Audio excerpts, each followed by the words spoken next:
Welcome to the RPG Breakfast Chat for this Sunday. We're just going to talk about all kinds of role-playing game related stuff. So, Rob, why don't you go first with your intro? And if you want to, throw anything that you're working on, put links in the chat, feel free. And then Doug will go, and then we can get started from there. My name is Robert Conley. I am of Baton Addict Games. I am noted for my work on sandbox settings and hex crawl, sandbox campaign, and also with my work on the Judges Guild Waterlands of High Fantasy. You can find my stuff on Drive Through RPG at the link that I'm about to post. Very good. I am Douglas Cole. I started by publishing in the OGL space and with a series of products on grappling and a Viking-inspired setting called actually more of a role-playing game called Dragon Heresy. And I am also the licensee to Steve Jackson Games um, to publish for the Dungeon Fantasy role-playing game. And my first foray there was to bring a short adventure that I had done. I expanded it out and published that, and I've run a bunch of Kickstarters for the fantasy trip as well, and I've got a thing going now, and I've shifted more from writing my own stuff to publishing other people's work recently. So it's been a fun journey. All right, great. And I'm Todd. I do stuff as Hex Press. Actually, since you remind me, Doug, I am behind on doing my reviews, but I still have your material. That's I had the hardcover, really interesting stuff, and I'm surprised I never got to it until now. As Hex Press, I talk and write about RPG related stuff, mostly fantasy, but I do want to hit up other things, and I have some other things working on that report. But that's all from me. And let's see. Okay, so I guess Rob had punted. So, Doug, what is your topic you'd like to talk about first?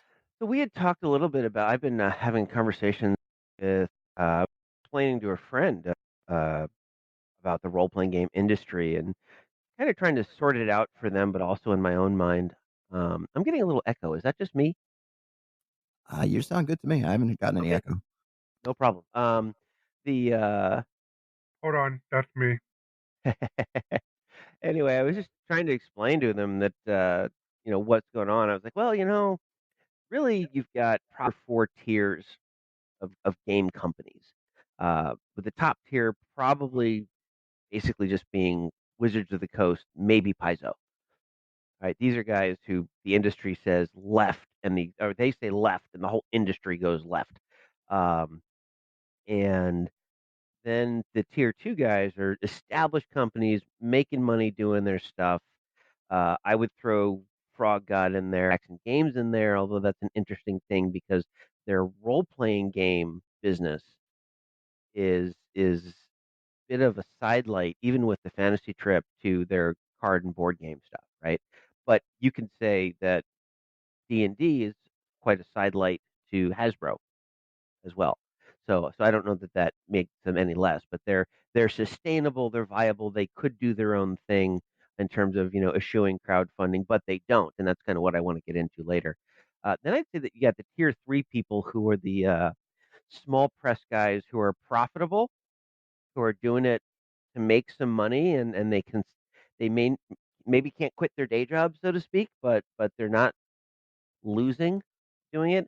And then the tier four are I'd say are and I don't mean this disrespectfully, because I definitely started the same way, but like the vanity publishers, they're publishing just to publish. They're not making money. They can do great work, but they're not in it to turn it into anything other than, hey, I have a cool idea. I'm going to get it out there. You could almost, they're writers and publishers with a presence in the market somewhere, but that presence is probably very secondary to them from I've got an idea, I want to get it to paper. And that was kind of how I broke down, at least to my friend, and I claimed that I was basically somewhere between tier 4 and tier 3. But I can't quite get there yet because I don't have a following.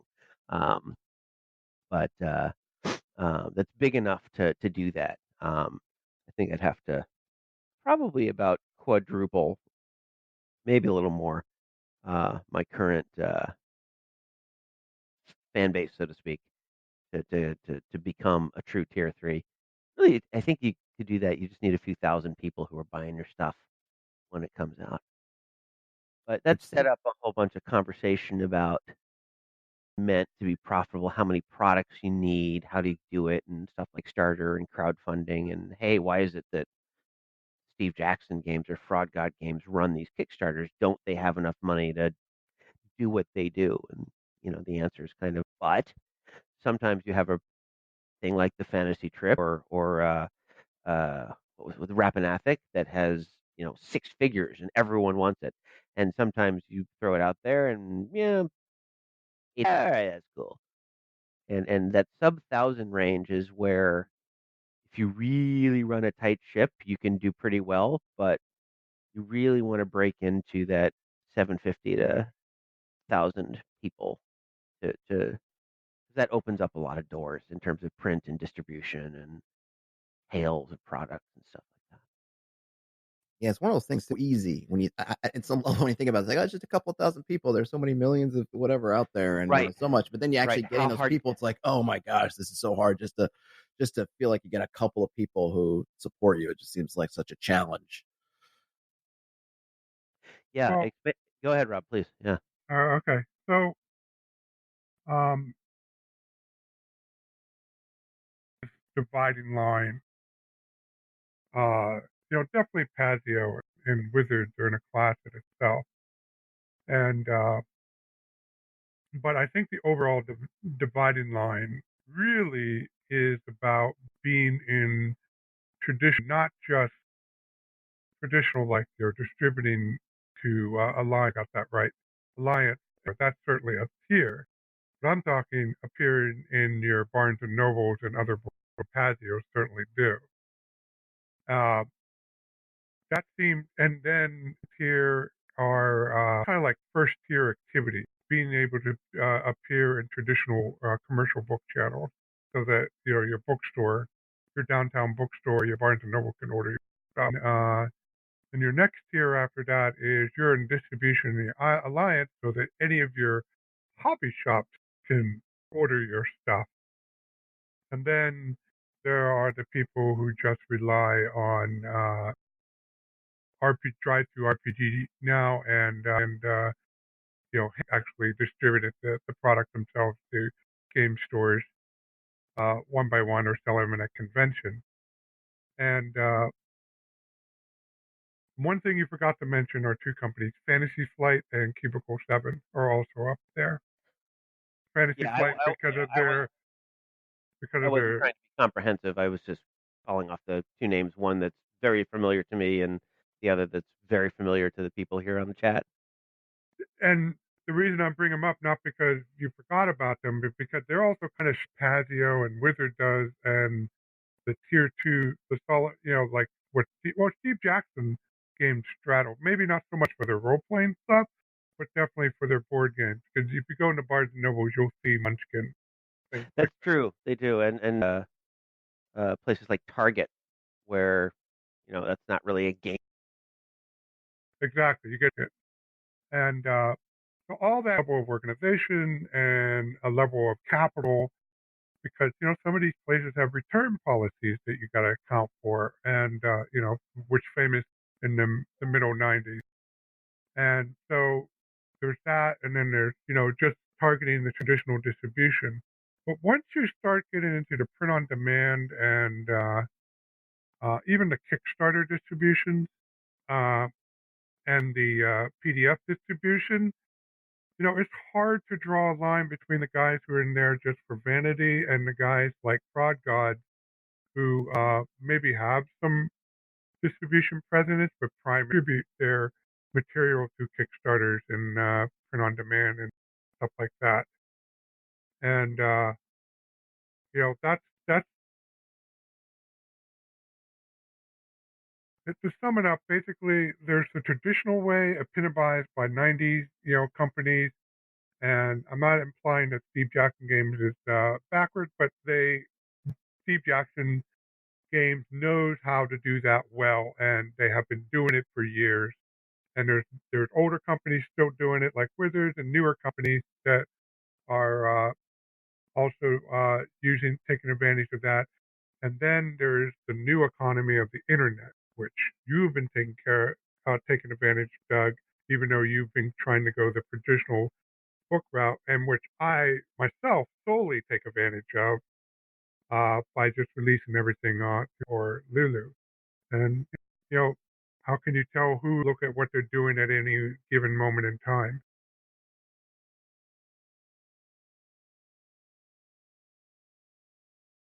That's all I got to say about that. No, I think it's really interesting, and I think it also opens up kind of not only where maybe where you are in terms of your your presence, but then also where do you want to be? Do you want to go and be in Barnes and Nobles types, or do you want to just go through Lulu and drive through, and kind of how you want to manage that? Now the thing, I'm sorry, go on. It's probably your Well, I turn. was just going to comment that really the thing that you have to do if you're going to get into the hey, I'm going to have inventory, be able to manage it, right? Whether that's storing books at a distributor, I use Studio 2, or in your house, is how are you going to maintain drive through and such programs of your profits between 50 and 65% of your sale, or if you sell direct from your website, 100%. And that is a lower bar to personal success than the distribution model, where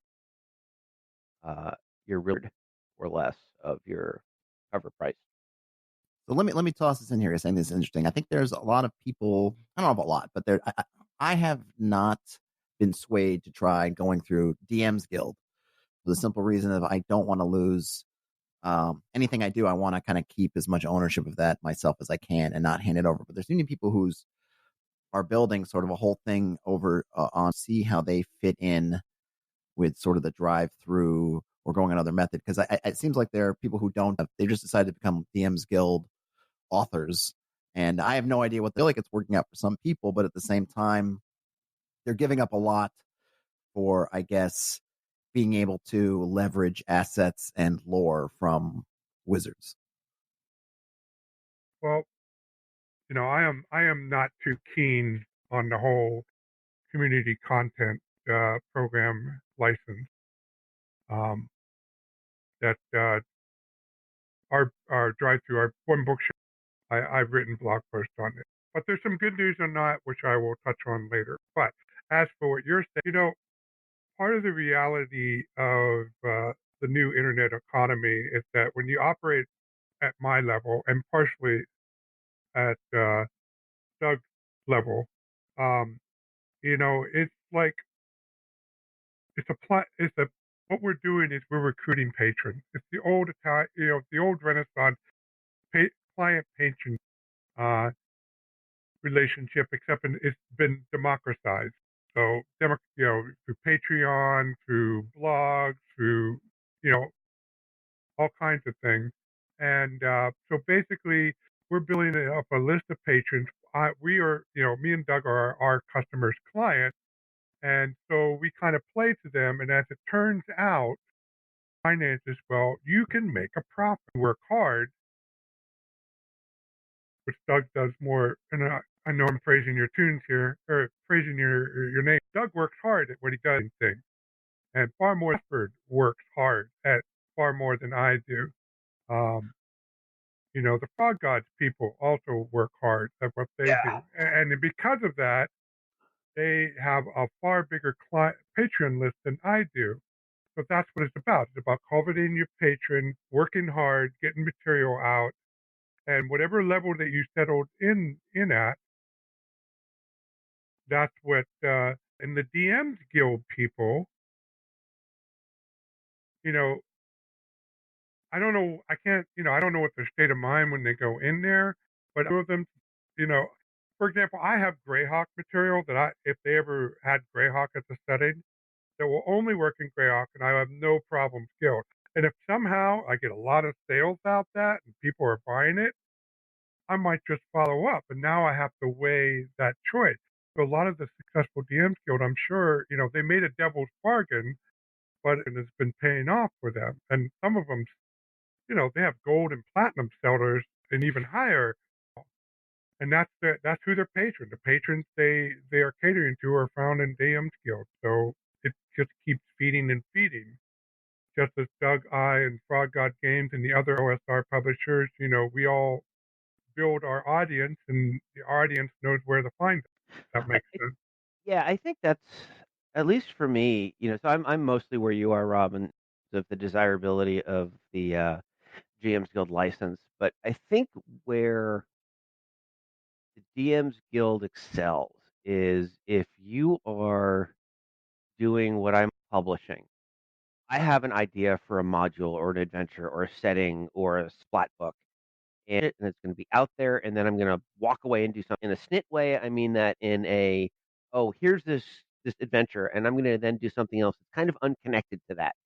Uh, and you've got a lot of ideas, and they're eclectic and good, and you fire that out there into this pool of people who have proved themselves willing to buy your stuff, the DM's Guild members, people who buy the things, and you're like, yeah, I did this adventure. Here's a cool scenario, and I don't care if somebody else does something with it or if Wizards does their thing, because I have, okay, this was a Japanese ninja flavored adventure, and now I'm going to do an undead in Western Europe, and here's an adventure that takes advantage of the research that I was recently doing on African cultures or whatever.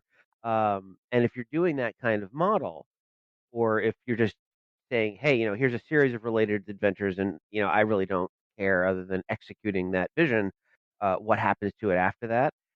Uh, it's pretty good. And in fairness, the 50% that I think that's the cut after one bookshelf and the DM's Guild licensing fees come in, is it's not awesome, but it's not it's retail, right? I mean, 50% is about a retail level of markdown, so it's not bad. It's when I think of it, when I used to think of it relative to, hey, but I could sell this on my website and get 100%. I was all in a huff. But when I compare it to distribution and store sales, it's substantially better. So there's advantage to it, and there's a built-in market that goes through that place that takes it. It hasn't persuaded me to go do it, but see the appeal of it if the stuff that you're putting out there is got a particular flavor to it, and I don't Well, have enough. Yeah, the big downside. I mean, true. A lot of people have problems with other people using their stuff through the share alike provision that they have, and the 50% compared to the 100% through your website can strike some people as unacceptable. But the big problem is, though, if you make the barony of Redstone, you can never follow up on that on anywhere creatively. Not just the whole legit and getting your money part, the creative part. You can never ever follow up on it anywhere else but the DM's Guild. right, right. That's what I meant by fire and forget. Yeah, you're definitely locking yourself into and any follow-ons. So if you're willing to, like you said, if you're willing to fire forget creatively, then the DMs. I agree. The DM's Guild is a ideal vehicle for that. But there is some good news in the whole department of the community content program.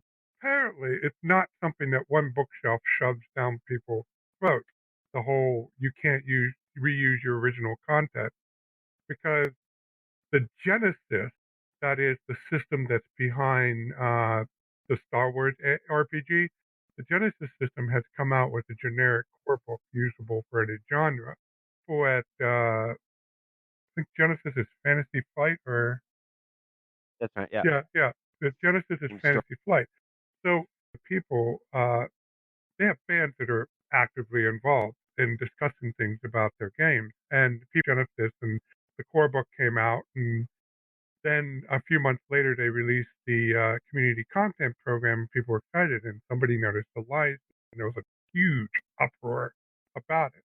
And I actually got in on it myself. I didn't really blog much about it, but because for some reason I got contacted to one of the people who's close to the company, but also runs the forum. So why don't you just write up a letter explaining your views? And I did, and that seemed to help. In addition to everybody else's feedback.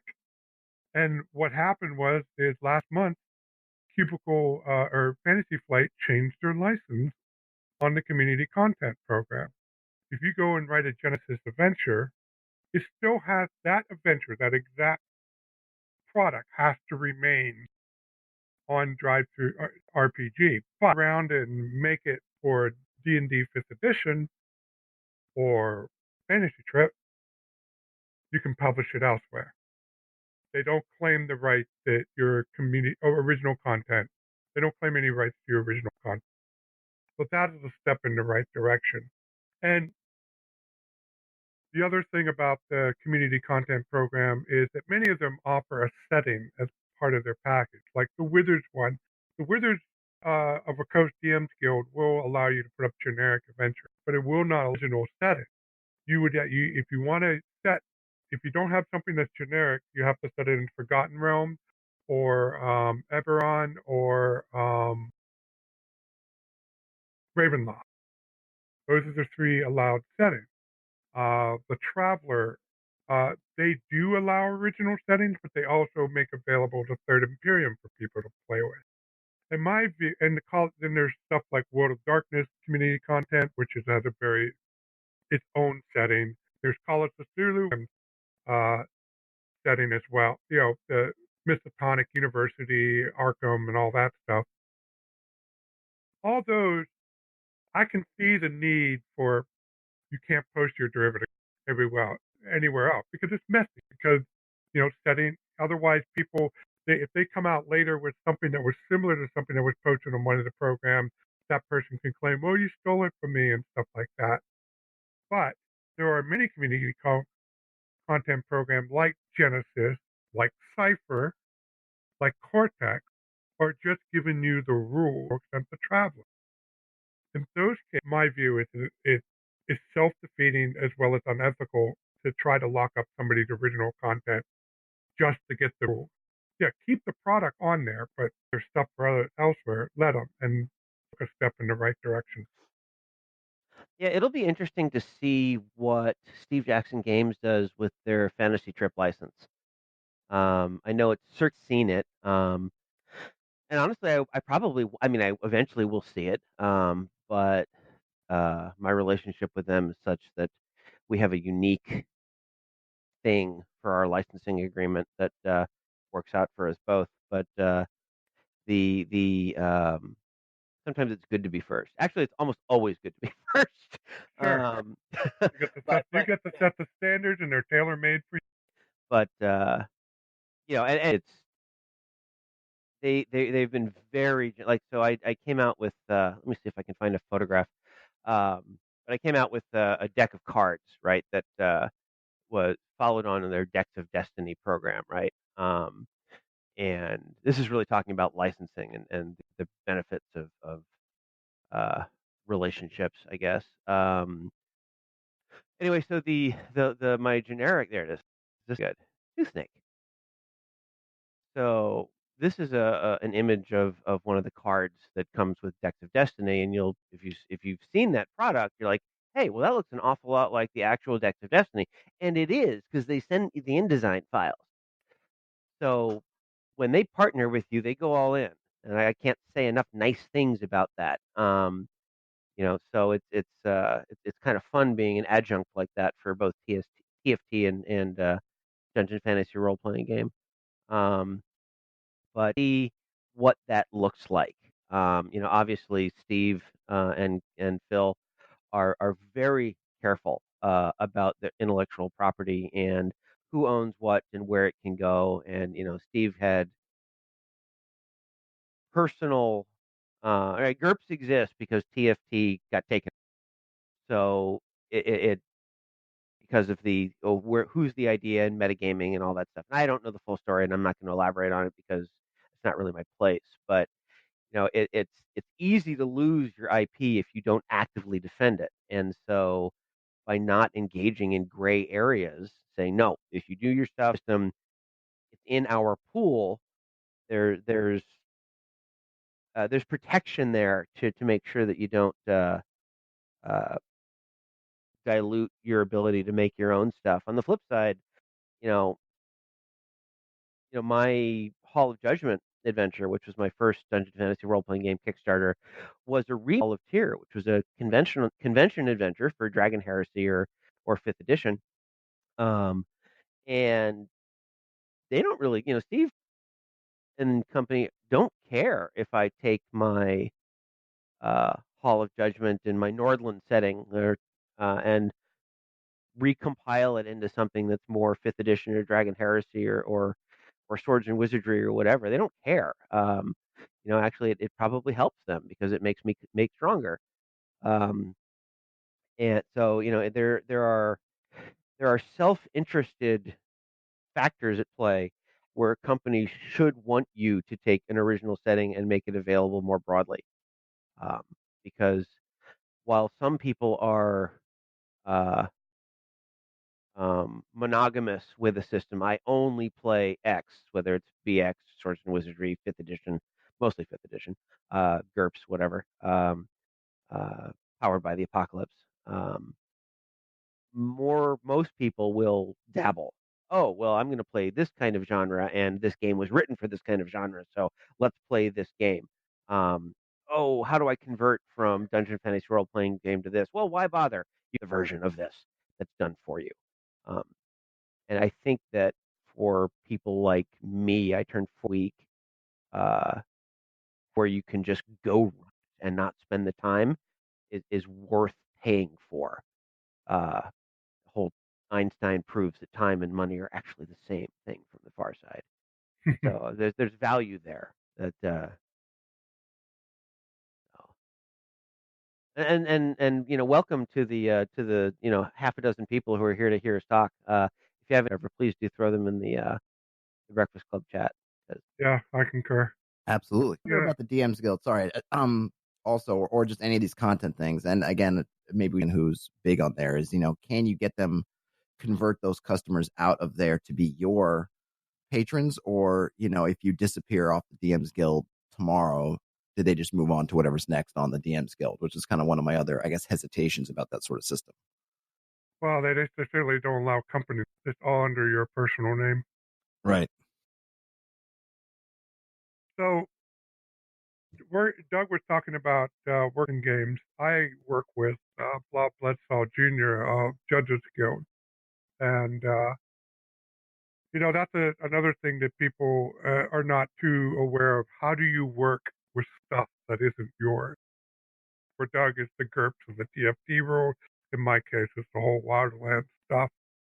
And, it seems to me that, the pattern has been, at least for me, was you have to kind of prove yourself. They have to get to know you and trust you. Doug did that. Correct me if I'm wrong, Doug, you did that through your articles in Pyramid and later actually doing work with them on Dungeon Grappling and other Correct. formal products. And yeah. And then I did that with my thing with Judges Guild was I did a series of maps for them. I worked on the Wildlands box set. And by my conduct there, they knew that there's somebody I could work with. And when an opportunity came to get a license, me and Doug were able to take advantage of it. But the first thing you got to remember when you're working other people's stuff, it's not your stuff. So all the IP holders have different limits on what they're willing and not willing to let other people use their stuff. And you got to keep that in mind and not to push those, because then they'll just cut you out and you won't be able to make anything. It's I'm on both sides of that. Steve Jackson on Fantasy Trip and Dungeon Fantasy role playing game, and I had a long-standing relationship with Steve Jackson games through the Pyramid articles and a couple other public uh, technical grappling, badly in need of a rewrite. Um, the thing is, though, is now I'm on the other side of that because my last two projects, the one that's in Kickstarter now and the Fantasy Trip Adventures, are not written by me. And in particular, the ones that are for my started in Hall of Judgment and continued in Citadel at Nordborn. Um, these guys are writing that you have to go to sure that they can play with it without sort of ruining the world, so to speak. And I can talk about what that. But at the same time, you want to give people creative creativity, creative freedom to bring their ideas to fruition. But there was one gentleman on, you know, how do you bring monotheism into your Norse pantheon? You don't. You just don't. Not in this particular world because you have competing in our world. You have competing religions, and it's kind of hard for any of them to prove themselves because um, you know. But in the Norse fictional realm that I've created, the nine realms are real, and you can be wandering through the forest and in the wintertime, and Scotty comes down and say, "Hey, that was a great shot with your bow, and I like the way you ski. Let's go make the Wild Norse." And so it's like you can not just meet and converse in your interact, and the lore is full of that where mortals interact with the gods directly. Uh, so introducing alternate competing religions what is kind of a neat trick, and it required a great deal of conversation um, to figure out how we were going to do it. And I didn't think it through, really, is what it boils down to. Is I didn't think it through when I said, "Oh, well, here's a bunch of different countries or realms or kingdoms all over, and this one I want it to feel like Macedonia and Greece, and this one I want to feel like Kamakura era Japan, and this one is sort of modeled on five families of New Jersey with a strong corporate influence or whatever, and just different things." And then you go back and you're like, "Oh, well, but if the Norse gods created the world, wouldn't everything look Norse?" And getting around that, there's a straightforward answer to it, which is, people see what they want to see in a way, and in an Egyptian type realm, the All Father, Amun Ra, right? And so they appear as different in different contexts. But it's important to set that out. And if you're just doing your own thing, you're not constricted by, or if you try and wander outside a firm boundary, only right to Forgotten Realms, only right to Ravenloft, only right to what's published in Northlands, it becomes a challenge to. I'm sorry, if you don't set those firm boundaries, it'd be very easy for someone to say, "Oh, I'm going to publish something where Christianity comes to Nordland, and I'm going to do a personal exploration of in Scandinavia as that transition was made." And boy, that can go horribly awry because you've just lost control of if someone pees in the pool in some other way, to borrow a phrase from my old CEO. Um, it can get ugly, right? You need to make sure that you've got brains, and really the best way to do that is to be really collaborative with your authors. But as soon as you're like, "Hey, write whatever you want, follow Wheaton's law, and then you can publish it on the DMs Guild as long as it's not profane and doesn't really slag things, then bring it on." Well, that's really taking your hands off the wheel, and I can also see why various companies have said, "Nah, we're not going to do that." Oh, sure. And for me, I'm more of the take your hands off the wheel guy because I really don't like debating creative things with people. The only thing is why this exists in your setting. Yeah, that sounds reasonable. Okay, run with it. So my point is my has been when I write for the Majestic Waterland, I just operate within the guidelines as the blood set for me, but that's my thing. My Blackmarsh, my Points of Light, I just open it up without restriction.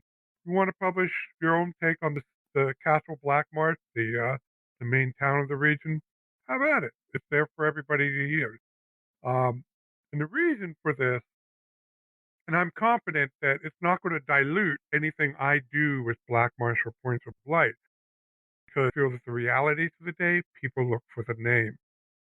Like, you could do, if you did the same thing somebody can write something totally weird and off the wall with the Nordland, but people are going to be only consider what you write or you actually say give your stamp of approval as official to your setting.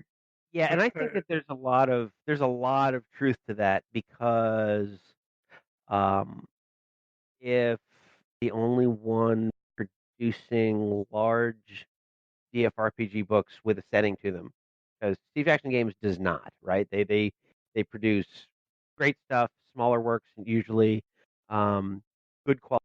That's not entirely true. Well, no. The Dungeon Fantasy role playing game, it is true because the Dungeon Fantasy line, which two are conflictingly and not well named for comprehension, but the Dungeon Fantasy line has Cavern Town, which is a neat mini setting, although they haven't built anything off of it yet. Um, so for that particular case, and because of the relationship between the two companies, people can say, well, it's basically official, right? Sean reads my manuscripts, Elaine reads my manuscripts. Um, we discuss things as they go. The powers that Kevin Smith is writing for the Cleric's book are being by the line editor. Um, and everyone is a little nervous. Don't want to raise the internal cost of the license, so to speak, right? Every hour that Sean is spending reading my stuff is an hour that he's on writing for Steve Jackson Games, um, which is in companies that are kind of small-ish and don't have the wherewithal to face that opportunity cost with an easy, well, of course we do both, both, let's do both.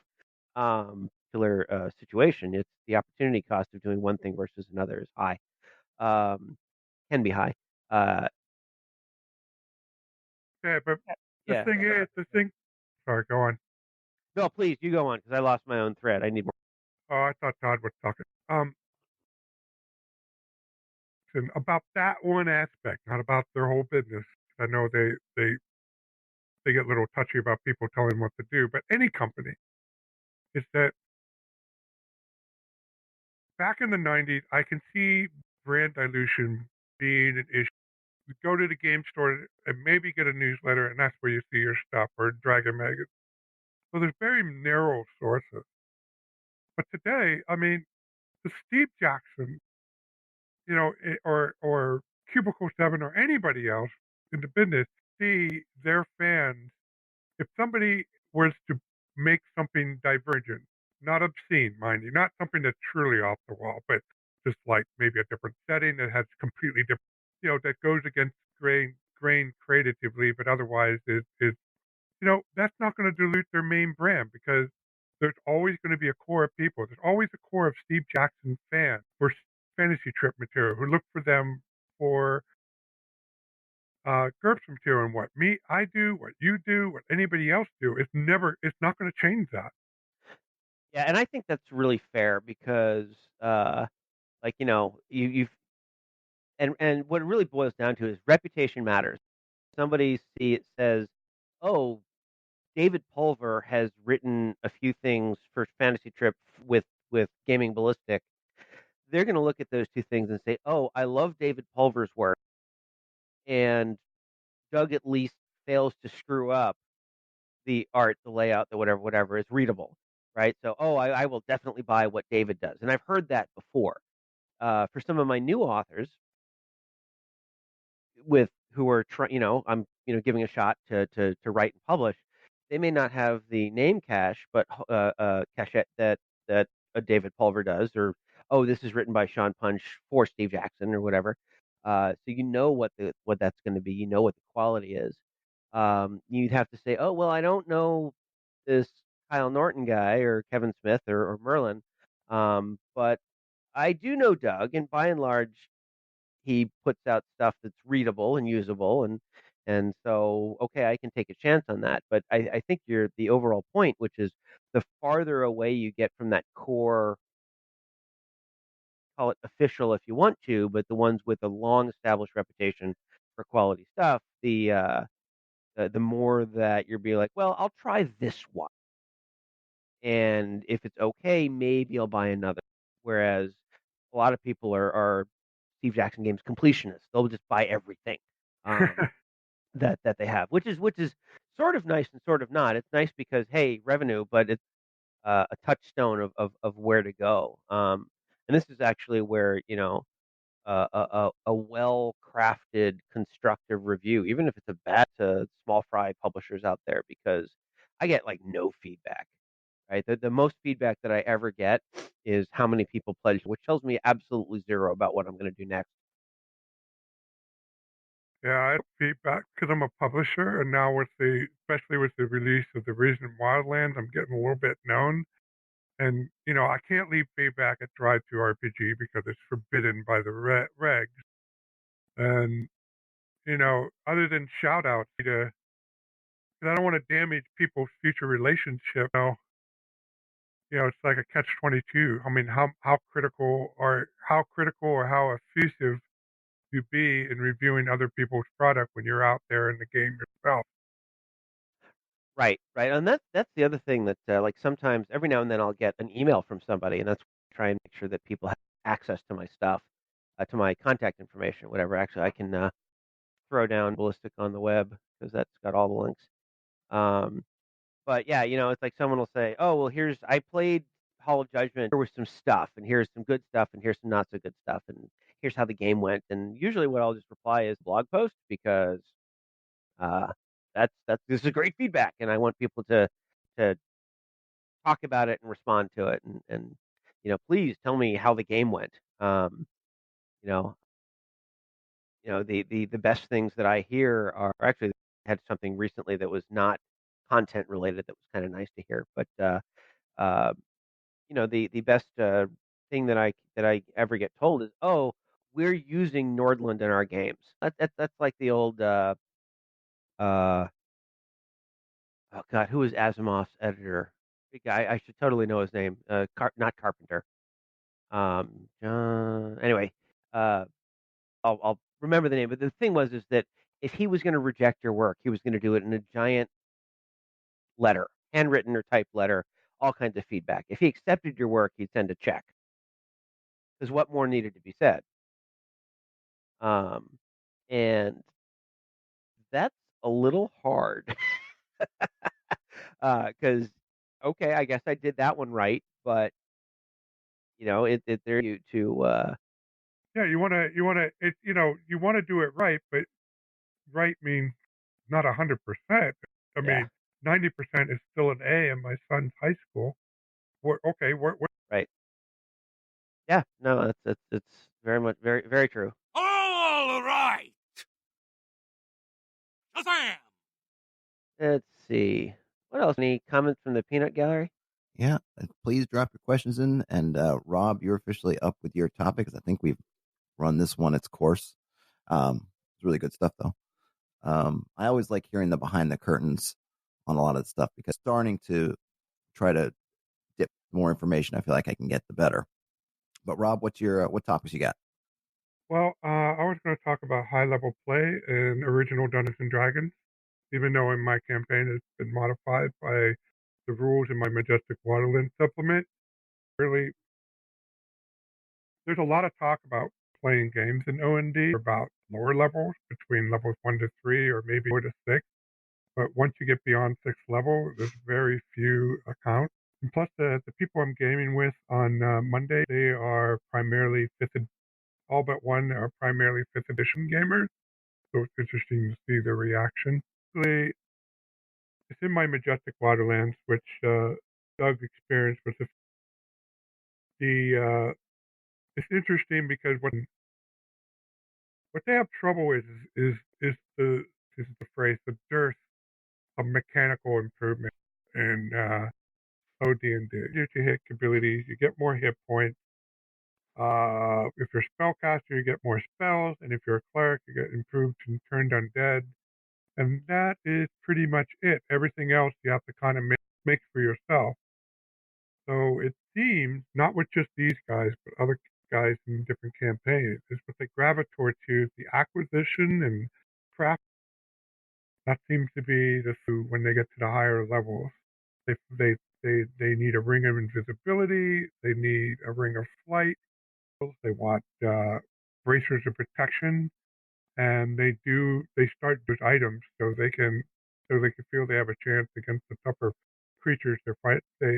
So they can tackle tougher creatures. And I thought that was a bit interesting compared to the more mechanical detailed system of not or third edition, but also like GURPS or other systems that offer skills and talents and gifts and advantages, character improving capabilities. But on the other hand, it's not like Traveler where all the improvements in the game, because there is no your skill improvement far between.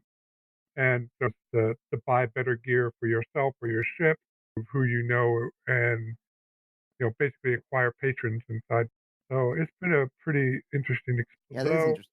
Oh yeah, sorry, go ahead. I didn't mean to interrupt. No, I'll relay that story after we talk about. Oh, so I was going to say that I didn't reach high level playing BX or OD&D very very often, and I think it's always gravitated towards the kind of domain stuff, kind of making little, in a sense, their own little kingdoms, and then having then we'd set up new guys to kind of go out and do more adventuring, as the high level guys would be more alpha threat or kings. I felt like we had I always remember having, maybe we were just Monty Hallish, but I felt like we had a really good bunch of gear by the time we would get up there, because with using the random loot table stuff, you can, I guess, if you're not unlucky, you can get pretty good stuff fairly quickly, if you're lucky, and all that stuff. So it's interesting that these guys were gravitating to items. I felt like we had, you can always, obviously everybody always wants more items, but I didn't feel like our thrust was more about like, let's get, we wanted to staff our castles and draw them out and build them and kind of look at, okay, well, let's go fight some wars, and then these guys would be like our barons and dukes and whatnot, and then we'll have some newer guys coming in as sort of their sons or whatever, low level guys who are building up captains and whatnot, that we would then send out on kind of more traditional adventuring. So the situation I ran into is they weren't quite to the domain building when this all occurred. They were more like these particular group established a merchant house, and their first major acquisition was a ship, and they went around the ocean trading and having adventures. But what happened is they would knock off a rival or an enemy. Basically, the enemy was PCs like themselves, like a pirate lair. Okay, they had all the same loot that these guys did, and so basically there was a couple times when they basically doubled their gear because they met a comparable foe that was that were leveled characters like themselves. So that was the probably the primary source of gear that they captured. It wasn't always the ones they wanted, so they went, and I have magic item shops in my setting, so they went and they traded back the stuff they didn't want for the stuff they did, which leads me, what led me to my current situation, that they're now 10th level and quite capable. The story I want to relate, it happened not too long ago, is that they got in a situation similar to what you remember, Doug. Remember when the sheriff got shot? Well, they did something similar, but in this case, uh, they took on an undead power. And basically, there's this group of undead, and they live off in their own bed. They got a reason for being there. I'm not going to go into that, but let's just say it's this valley, rather large valley, filled with 4 citadels of undead queens that are comparable to liches. And for whatever reason, for various reasons, the players started to take them out. And this time, and they had the dead queen that they were going after was living in a dungeon, so they decided to bypass the front of the dungeon and just burrow right in the back with the earth element. Long story short is they got themselves in a maze of small corridors, and they brought literally the entire back half of the dungeon on them. And they weren't happy at the end of the session. They felt they challenged because there was I had little way of making it interesting. You know, if you read the account of Look Squirrel, we shot this sheriff, one of the things I was trying to do is I wasn't just trying to run it as a simulation of what happened if somebody, but you know, I tried to make it an interesting tactical situation by having the whole map laid out, by having all the guards there, and the players had breathing room to, okay, we just cleared out this room now, and one player goes off and starts set the part of the castle on fire, which was interesting. This is I feel like that's a classic player response. All right, we're in trouble. Set it on fire. Set it on fire. Yeah, you know, it was. I want to reread my blog post and stuff, but I'll tell you what. When the first guy basically was like, "Yeah, I'm done with this conversation," I shoot the guy. I'm like, but, uh," and then it was just the dominoes fell, and it was your classic. You remember the old Michael Douglas movie Falling Down, where like at the end, minute, I'm the bad guy here. How did that happen? That was us. I mean, oh my god. Yeah, it took five sessions to resolve that. Oh my god. So the biggest problem, and people should be aware of this when they play over in OND&D, is due to the tactical situation. Is there was one of them really did not have a good time, and he was playing a fighter, and because of the situation, to stand in the corridor and fight off an opposing-sized golem, he had to, because if he didn't fight the golem, it would come crashing into the rest of the party, which were, and just would cause the party to lose. But in OD&D, we don't have what tactical detail you want. You have to create for yourself by just describing it to the DM. And there wasn't a whole lot of things he could do. And unlike regular 5th edition, there was no mechanical candy like second wind or getting a bonus attack for an extra attack or any of the abilities that 5e has, or in GURPS. There isn't a bunch of maneuvers like feints and disarmed, even though he could try something like that. But even feints and disarmed in GURPS would not have been terribly effective. You just gotta grind him down and hold the line, essentially. Yeah, and he hated it. He hated every minute of it, and he complained about it. And normally he's so that wasn't sure what I could do in that circumstance because the players put themselves in that situation by opting to use the earth elemental to burrow in there, and they didn't do much of a recon either. And so that's something to be aware if you use OD&D, that maybe at some point you got to tell out again the players, is this what you really want? You really think things through about what you're about to do? Because now, question for you: was he bored? Now, was it something where he was mad that he was stuck playing this kind of wall for the rest of the party? Was he mad because he was bored, just because he's just basically doing the same thing over and over again, or that he was being put kind of in inordinate harm's way? Okay, so it was the boredom part. I mean, I had a similar. Oh, sorry. In a game that I was running, it was the party was in a room, and they opened up a door, and there were undead kind of came alive and started bearing down, or became animated, sort of kind of bearing down on them. The fighter kind of took the spot in the doorway, which is not that. Now, this wasn't a super long combat, but I think what happened is something maybe similar, where they decide kind of somewhat harebrained schemes about what to do as undead, other than just letting the fighter, because they couldn't really hit it very well. I let two of them kind of squeeze to kind of get in the doorway, but disadvantage, so they even had a worse chance of hitting the heavily armored fighter. But I think all of them didn't enjoy that sort of tactic of like, this is what's going to work, but it's a grind. So they ended up having the fighter actually stand aside to sort of let the undead in so they could do other things. But I thought maybe that would do. And of course, it ended up being totally chaotic, and they almost TPK'd on that. They ended up kind of pulling it out. But it was interesting because it was kind of like, well, we can do the tactically smart thing, but it's a little bit boring because these were low level, so they only had a couple of spells for their whole adventuring day. So they were kind of like using, not even really using crossbows and stuff, because I was running where, if you firing into occupied occupied squares or firing through teammates you don't just get it as a freebie. So it was an interesting thing between them doing something that's more risky to them but interesting in a way that the tactically smart one may be more boring in just in playing it out.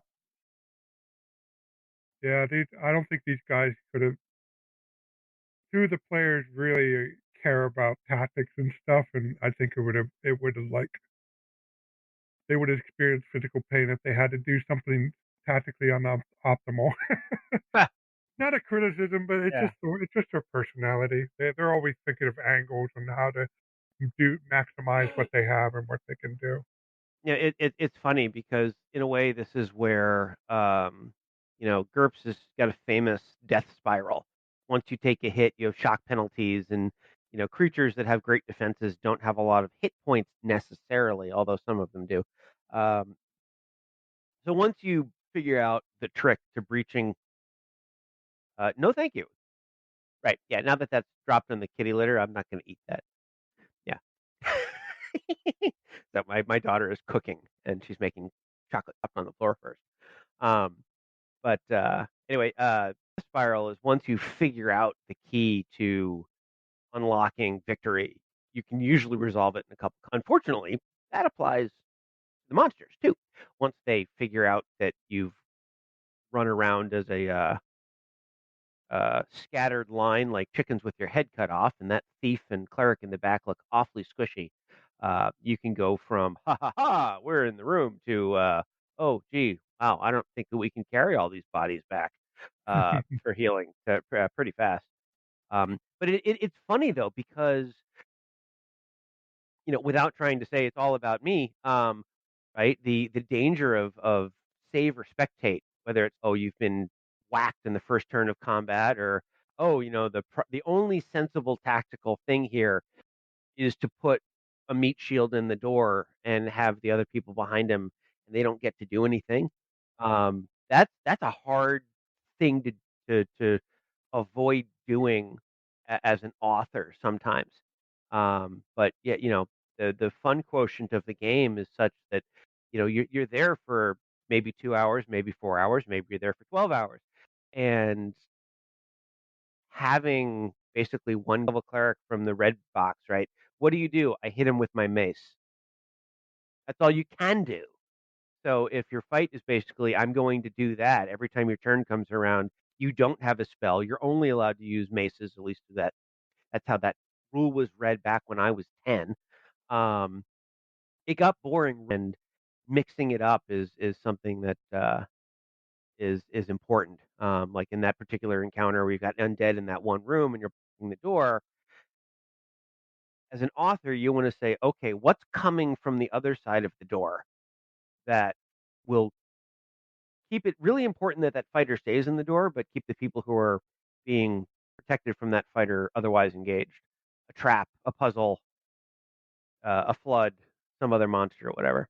Yeah, no, it was interesting for me because it was a homebrew dungeon, and actually they were being they had some enemies on another side of them, but those guys were these guys are sort of Tucker Kobold-esque, and they were continually coming behind the party and trying to get the party to chase them.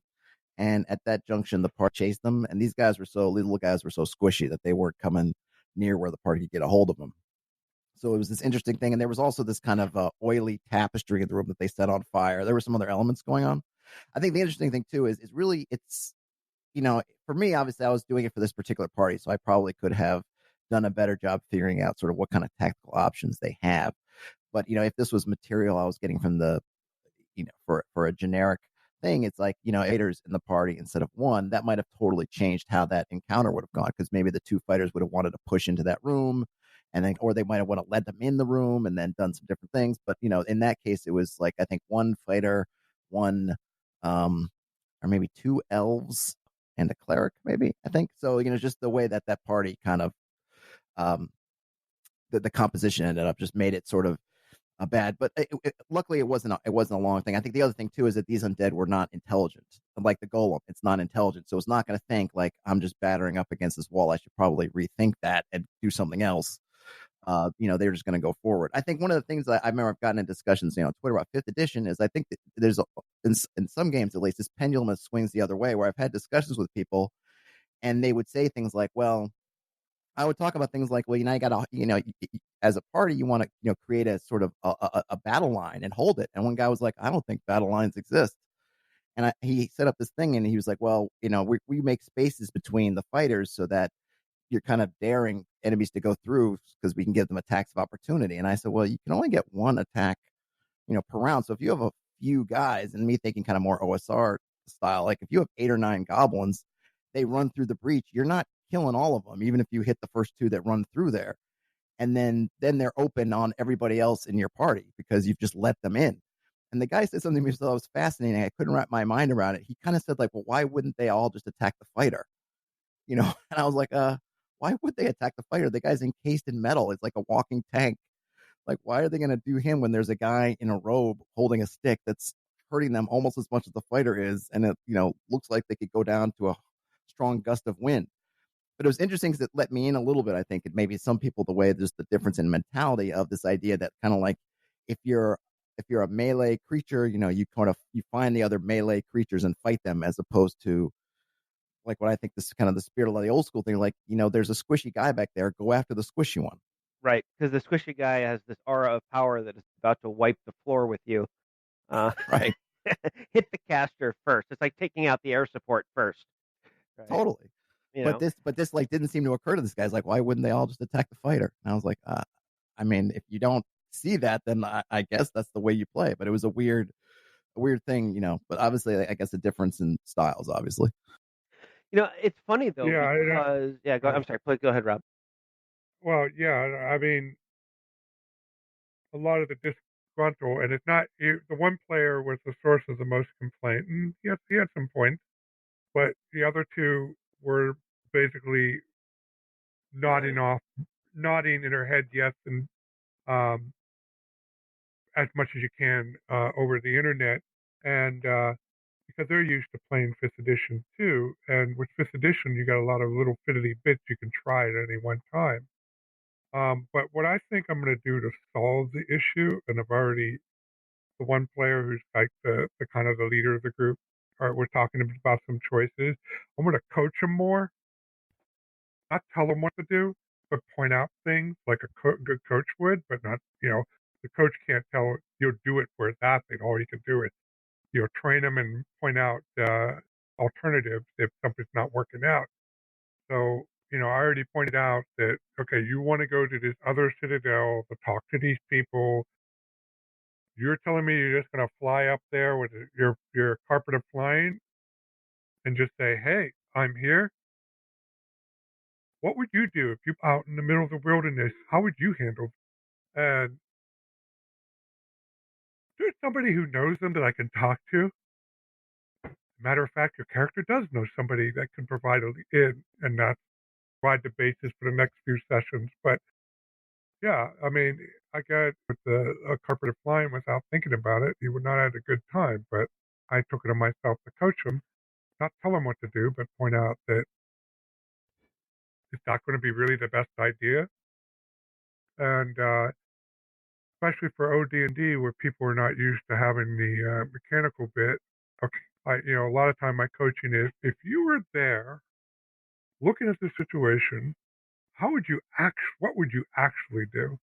Yeah, I think that those 3. I just want to jump in. Those 3 words, or if 4 words, if you were there, are I think really at the source of a lot of headbanging moments for players, because I've been playing in a super detailed, immersive culture world, and like Harn and that stuff.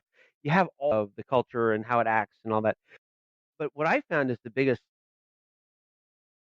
breakdown between what the GM players are players are really a lack of context for the act, right? Whether it's not mechanical, it's setting and I don't want to say story based, but it's context based, right? The I shot the sheriff thing. Like I don't think that we all had a great idea that this particular sheriff was not just a mall cop, right? That he was, and that you're basically going up against someone who's in their own right with a great deal of political influential power, and the sense of, well, all the sort of the egalitarian. And actually, I ran into the sense of looking into this town, and everyone either our equal or maybe lower than us, or the context of action, reaction, and consequence. And well, certainly you would never attack this guy because that you just people don't attack that guy. He's beloved of God or whatever. Um, but the if you were there thing, I think, is really important for setting the scene of what are appropriate reactions to or actions or reactions or directions. And it's hard because the players, and I mean that the players are not there, and a game master usually can't and probably shouldn't. Now, let me give you my backstory. 10,000 words of exposition, but it's Oh important. God, no. That's just horrible, right? I mean, you can't do that. It's terrible, and but on the flip side, the backstory is there usually in or it's being invented at on the spot. But the context is so important to dictate your reactions, right? Oh, this guy's irritating you. Punch him in the face. No, you don't do that.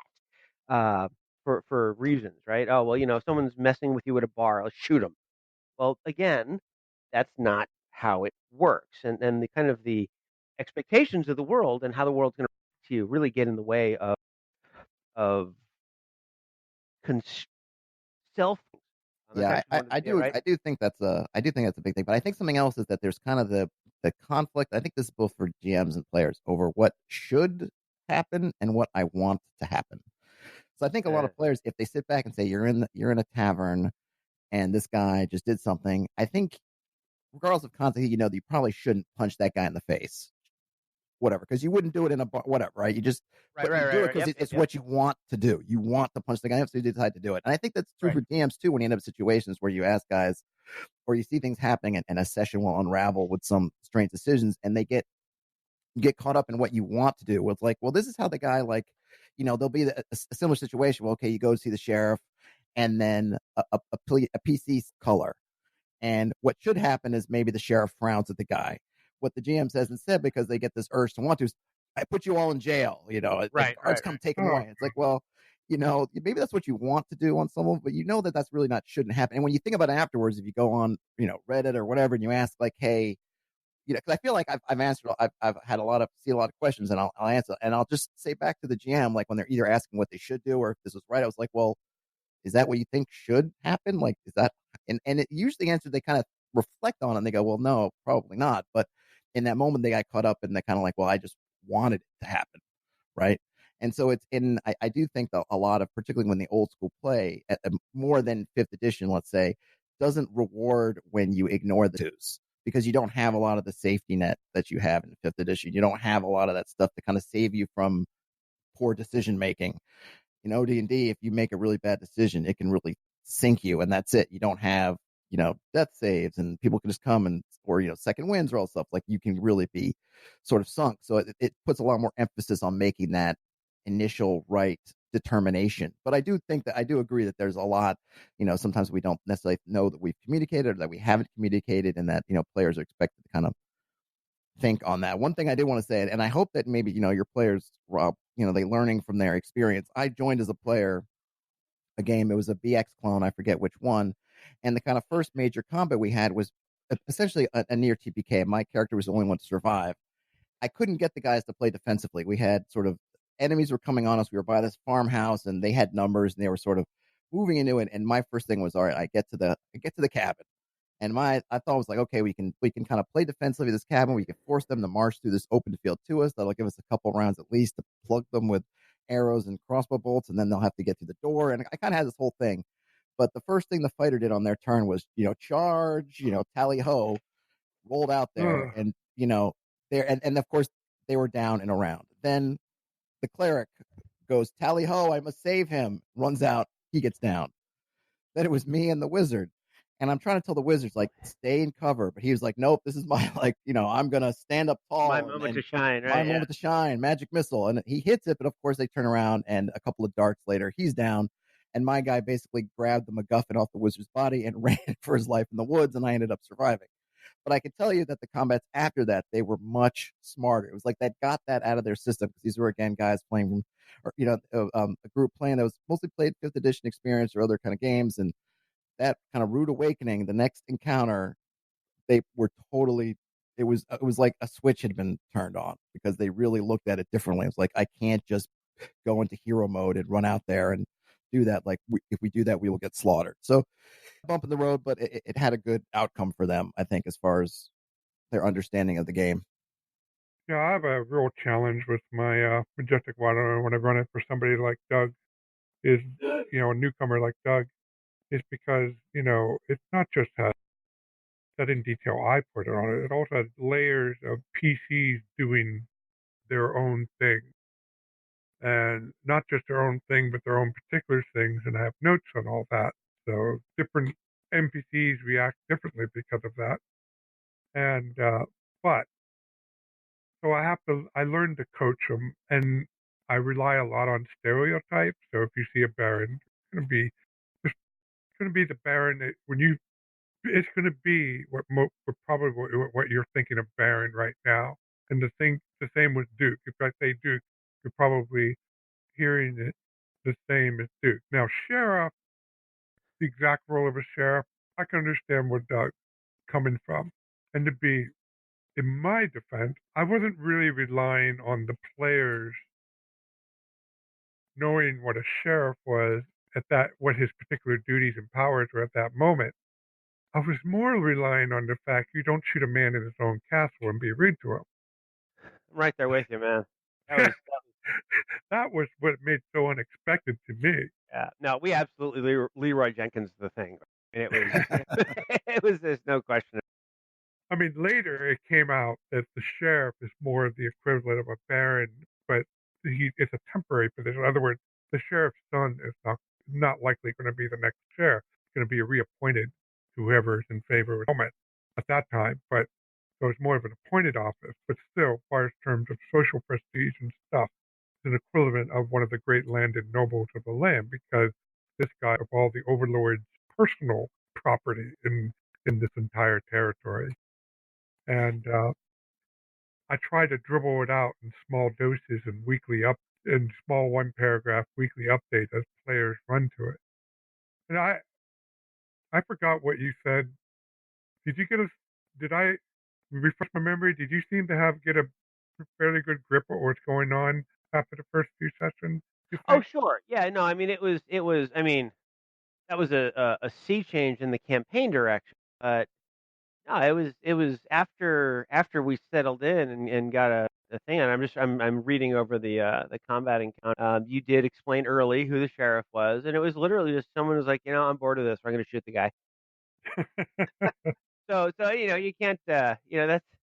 And then comment my next blog post was, wow, we attacked this super high level guy. He didn't have his cool gear because he was chilling in his castle. So obviously the perfect time to gank the guy and take his stuff.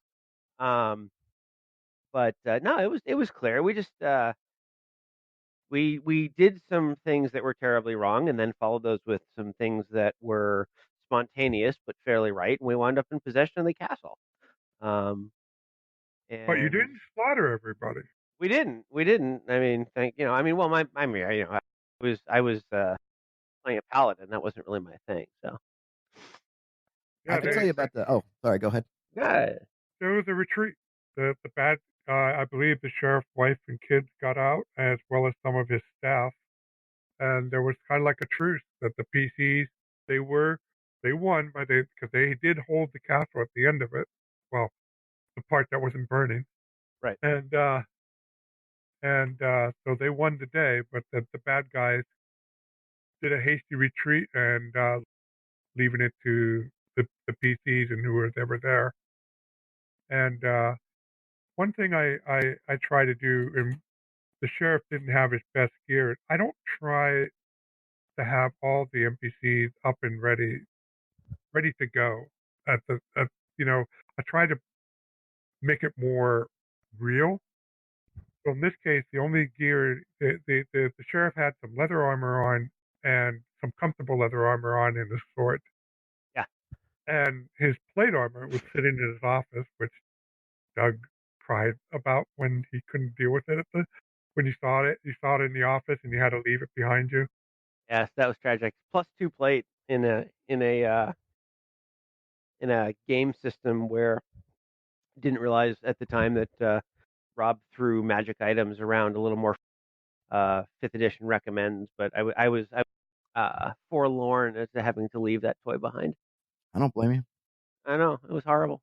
I have a little quick story about how this kind of happened, sort of reverse situation. So I was playing another friend's game. He was using Shadow of the Demon, but to do kind of a game taking place in Assyria, which I thought was really cool. And one of the first things, kind of the intro to the adventure, was he had imagined it would be more kind of sandbox openish. But one of the first things that happened is he had our character backgrounds kind of set up that we were all meeting the king, I think, we were looking for various things just for our own purposes. I think I was playing an astronomer, and I think I wanted to petition the king to astronomy tower in my town so I could do better observations and whatnot. And we're in there, all heck kind of breaks loose in the city. And the king basically asks for whatever reason, I don't remember what his reason was, but basically to take up arms and help defend the city. And of course, we all said yes. Now, none of us were fighter types. I think I was playing like a magic user type, but I was first level. I remember talking to him afterwards, and I think people were a little bit disappointed because I think we were all hoping for more of an adventure type thing and not a kind of defend the city in a skirmish type thing. We weren't geared for it. We weren't really built for it. It wasn't really what any of us were looking for. And he had felt like his thing was, well, you could have just said no. And I said to him, I was like, we're in the court of the king. Like, not, how are we going to say no to this guy? Like, he's got guards around the room. We're nobody's like Emperor of Dune, God Emperor kind of thing. Like, we can't, maybe we want to say no, but we didn't feel like we could because of our conceptions of what it would be king like that. Like, I figured if we said no, it's like off with our heads. It felt like very much this isn't what the campaign was, whereas he felt it was wide open and that we could say no. So it was interesting because I felt like it was kind of like that reverse situation with the sheriff and that, we had this disconnect with the GM over what was allowable with this particular potentate. Right. No, Did he ever explain at any point, even if it was just a sentence or two, what kings were like in his world? No, I think he just assumed, that we sort of understood from kind of just general sort of history, which of course just made it all the more tough to then say, well, these guys are not people you say no to, right? So, these are Assyrian kings were the ones that flayed you alive just for looking at them funny. Not quite the ones that you say like thanks, but no thanks. Unfortunately, the game kind of fell apart a few sessions after that just due to scheduling, or whatever. So we didn't get to, we kind of had a couple of skirmishes, and then it kind of failed. So I got those as a post mortem. So unfortunately, he didn't have a chance to really go back and fiddle with this approach or do any more world building in that sense. All right. Shazam! Yeah, it's there have been a couple times in where either things like that have happened or where the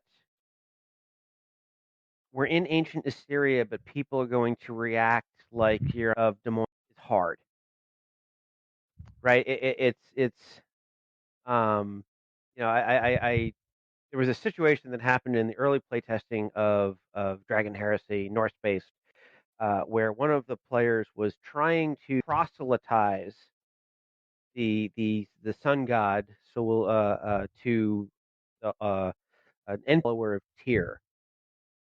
And we kind of got into it because I'm like, look, this isn't how it works.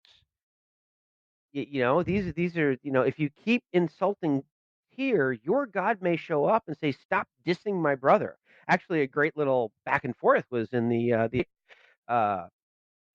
Loki's as crazy as a bag of cats, and Thor's like, hey, don't insult my brother. Natasha, right? You know, he killed 80 people in 3 days. Well, you know, he's adopted. Not only was it one of the, but it was a great little thing where it's like, all right, yes, Loki is insane, but he's my relative, and I'm going to try and convert you to my religion in these polytheistic religions. If you're a follower of the All Father, that's great. That doesn't mean, you know, I mean, the different, you may have different reasons for doing what you're doing, but that's not really how that sort of thing works. And it was a cause of great uh, conflict between me and this player. Um, How did you end up resolving it, or did you? I basically had to, well, I mean, a couple of things. One, it was a play test of the combat rules. I'm like, look, we need to move, and I'm just going to tell you, you are one verge from this guy who will kick your ass. Because he's a high level guy, the same way that the sheriff in Rob's game was. I said, long story less long on this is I basically had a conversation. I was like, look, two things. One, we need to move on and get to the actual point of the playtest game. And two, this is incredibly disruptive because you are monopolizing the conversation as 5 other people sit there and wait for you to be disemboweled by an angry captain of tier. So stop. You have 2 choices. You can stop or you can get out because you are pissing on everybody else's fun and I won't have it. I'm too old to let this happen. So get with the program or get out. Because it was really that disruptive at the time. But what I wound up doing is I drop a short paragraph or more in all of my North-based settings talking about a couple of things. The first is um,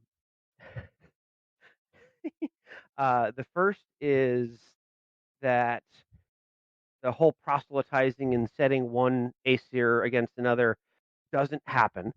That's not how it is. And 2, don't try and play the atheist card because if you're an atheist in a world where you can meet, converse with, fight with, have sex with the actual deities that created the universe, you're not edgy. You're delusional. Right? I mean, it's like disbelieving magic when I can cast fireball.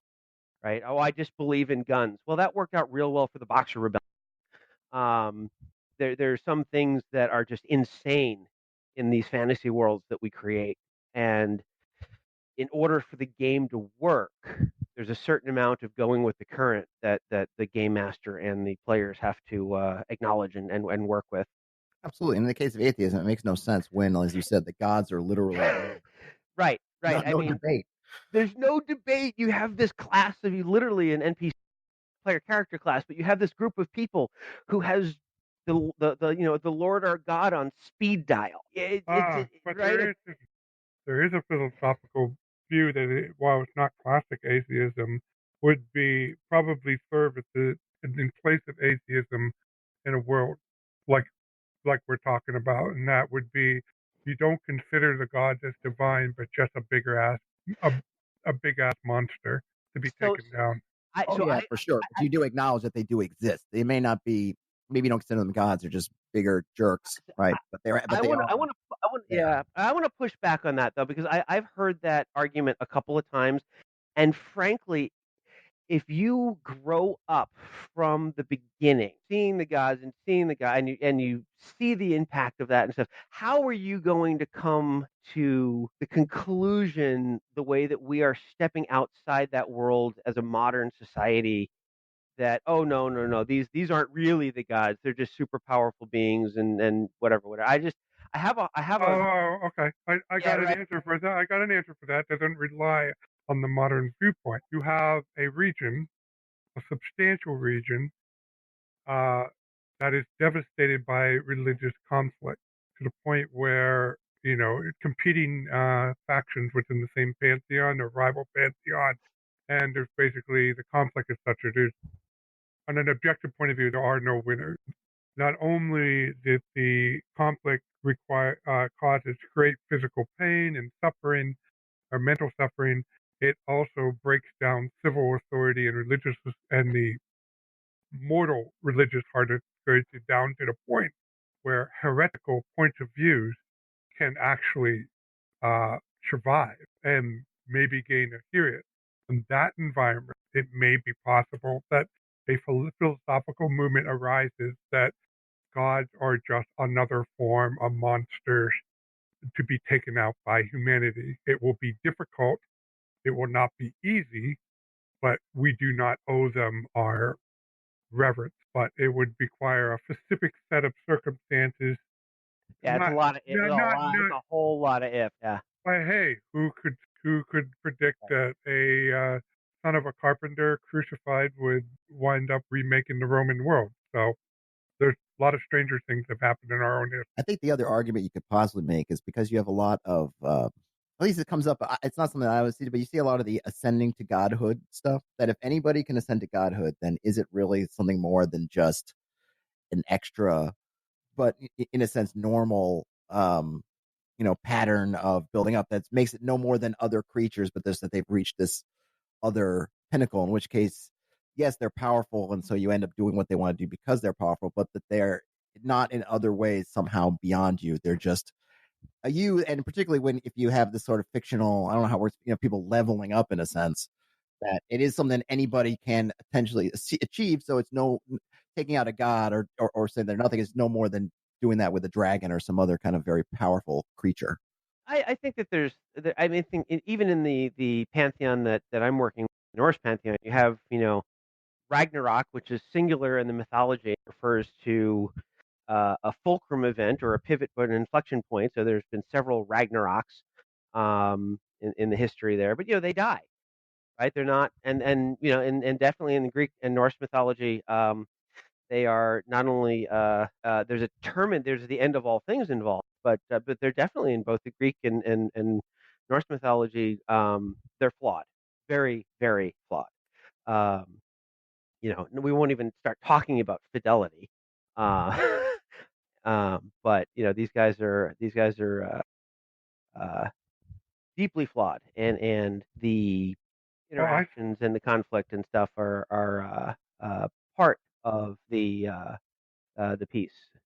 Well, I sent you a personal message on a very interesting video about a Yale lecture on the Bible that has great applicability to RPG, grist for the mill, so to speak. Right. That was in the chat. That wasn't personal. I know. I sent you a Yeah. Okay. I sent you a personal message and I reposted it in chat. Oh, okay. Yeah, if you look in your history.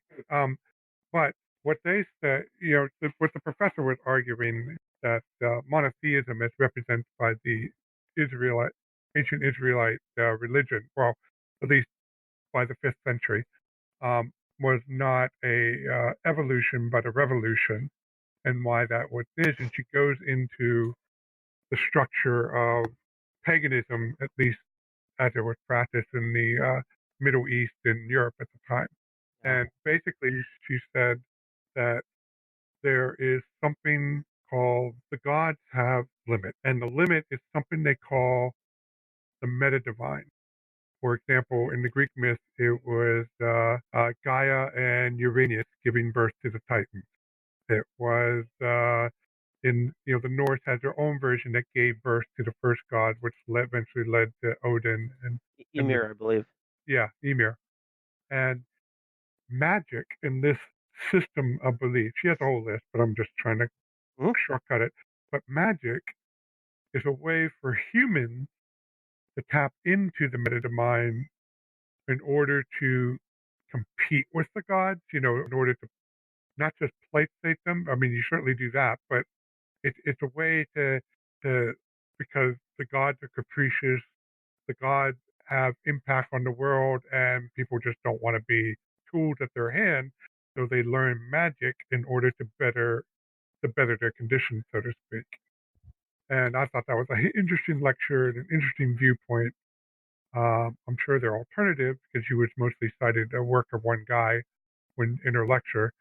But thinking that led me to my thought today. Well, what happened if maybe it's not a result of a religious strife? Maybe it's just a repeated observations of high-level PCs and then it's more like a cabal, like a select group, more like a Gnostic group that realized that gods are really just more powerful monsters, and that the magic that they practice is actually can harm the gods in the right circumstances. Thus, they have the power to be gods in a way themselves. I know, deep thoughts on a Sunday breast. Oh no, I mean it's part of it is the I don't necessarily disagree.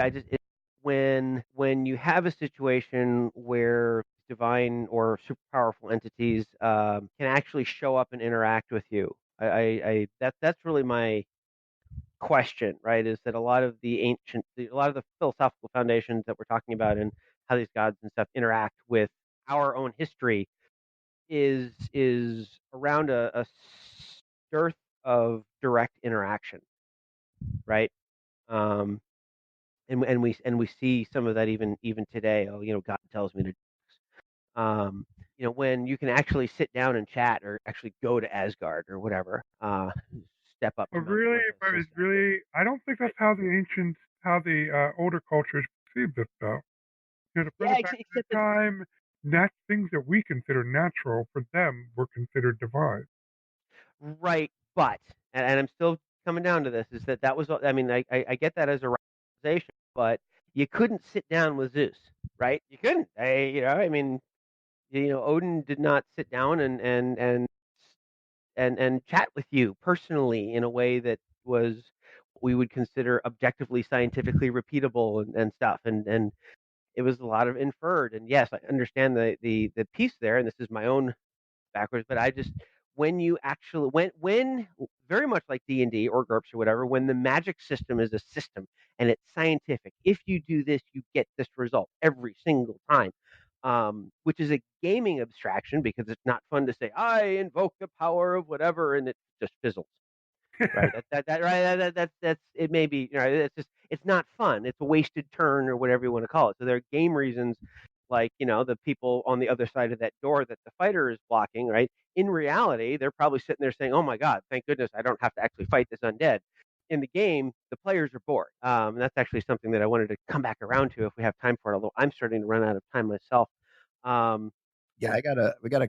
I mean, at least I have to leave pretty much right at 12 and cut Craig. But yeah, please circle back on whenever. It doesn't look like we have any questions, so it's just us open chatting till the end. But yeah, so I guess sort of just to close on that is that the impact of being able to actually sit down and some of these things that are retroactively saying, oh well, the Thor is the personification of thunder, and the thunder was scary and big, and so we have these stories and stuff. Well, when the dude shows up with the big old beard and the hammer, and he can sit and have a drinking contest and all that stuff, and has all the powers that you ascribed to him, and he was a participant in the creation of the world and all that stuff. Um, in some of these gods' cases, spinning out of Gununga Gap and all whatever. I think that makes a difference when that's tangible. And I obviously, I'm not a god myself, so I don't know what that difference would be. But I have to think that being able to prove all of these things would have an impact on how people perceive them. And then we can spin out some really great worlds about how that looks, right? Um, Yeah, I think too a lot of the. Uh, I feel like in I, modern. Sorry, I just want to run this real quick. In modern yeah. games, they tend to separate the gods from the reality a lot more than I think in and I think in your setting, Doug, and a lot of older things where the gods are either more like what it is, in our world, where the gods are mostly absentee. In fifth edition, even powers are not even directly tied to the gods so much anymore. It's either tied to your faith or tied to your own force of will. I think for paladins, so they've really done a lot to disconnect right. gods and their reality from the game, which is the game I grew up with. It was much more like Aliaxes might show up if your god's displeased, or yeah, you're going to the temples, and it is this god interacting directly with you, sort of thing. Well, I don't disagree with you, Doug. What I was poking at is the corners of such a world, because worlds are never monolithic. They're diverse. People have thought. So I would agree with you that for the average case, the presence of God will tend to reinforce religion in a way that we did not experience on Earth. Right. Right. And then the flip side of that, though, is that one of the interesting things that I'll just sort of contradict myself is that in order to have something that is not a monoculture, where the whole world is not Viking, because I'm going to run out of things to write about pretty fast. if I have that, right? I mean, people get bored. Oh God, he's doing another Viking thing. Haven't we played out Vikings already or whatever, right? We got Spillin, we've got my stuff, we've got all kinds of whatever, and can't we just do something different? In order to have that in a world where you can do the Viking and have them meet samurai or whatever, all of a sudden you have different aspects of the divine showing up. Well, here it's like we talked about Amun Ra and Shiva. Actually, the Indian mythos, the Hindu mythos, has very explicitly, right? It's one jewel, many facets. You have the overall divine being and whatever mantle is being worn. It might be Shiva, it might be Kali, it might be Brahma, whatever. But it's all supposed to be one thing. And if all of that is really humans putting their own interpretation on the divine and the divine simply not correcting them, so to speak, then you very much have a case where people's viewpoint and what's the right way to perceive the divine is going to be an issue. And so you could have, a priest of the All or a faction that is devoted to the All Father doing merry war on a faction devoted to Amun Ra when really they're both worshiping the same facet of the divine. So it's very much Cain and Abel, right? Two brothers created of divine, and they're going to fight, and they're fighting over the same thing, and they're even worship ultimately the same thing. And so as soon as you do something from a game perspective to make your world more interesting, yeah. For sure. Did you still want to circle back on other topic, Doug? Anyway, so just sort of circling back. Well, what was it they were talking about? I said it was Something about players. Yeah, that's the guys, the fighter in the doorway, the player that you had trouble with at the con. Yeah, no, that was yes, that wasn't what this is something from a while back, and then it just sort of came up in my mind. But that's all right. Doesn't matter if it's not jumping out at me. Then yeah, I thought you wanted to go back to the situation with the undead attacking the fighter in the doorway, but maybe that was that your launching point for something else? Yeah, but we sort of covered that with Save or Spectate. It was something else. That's all right. If it comes up, it comes up. If not, that's fine. But yeah, because I've got about 10 minutes and I got to go build a wall. Oh yeah, absolutely. I mean, we can. I think we can wrap it up here. I think we've pretty much covered it. Do you guys want any final pitches or anything you want to plug before we call it a morning? Yeah, all 4 Waterlands are mapped, and all 4 sets of Waterland maps are available. So if you want to own the whole setting of 18 maps plus 4 guidebooks, is available, and there are bundles that you can use to get it for a little cheaper than buying them all individually. And I posted a link to my drive-through RPG site. Yep, and from my perspective, I've got a Kickstarter that ends next Saturday night. It's funded. It's got about 132% funding. We've hoping to hit a stretch goal at $29,000 to add more content, and that content is really needed. And I think it'll be really good to the couple adventures. But it's a setting that is Norse related, but it's fleshed out enough and generic enough that you could drop it into any campaign. So anyway, if that sort of thing is of interest, then it'd be a fun place to be. All right, guys. Well, thanks everybody for who hung around in the chat, and thanks Rob, thanks Doug, and I think I'll be here next week. So have a great rest of your Sundays. Thank you, Todd.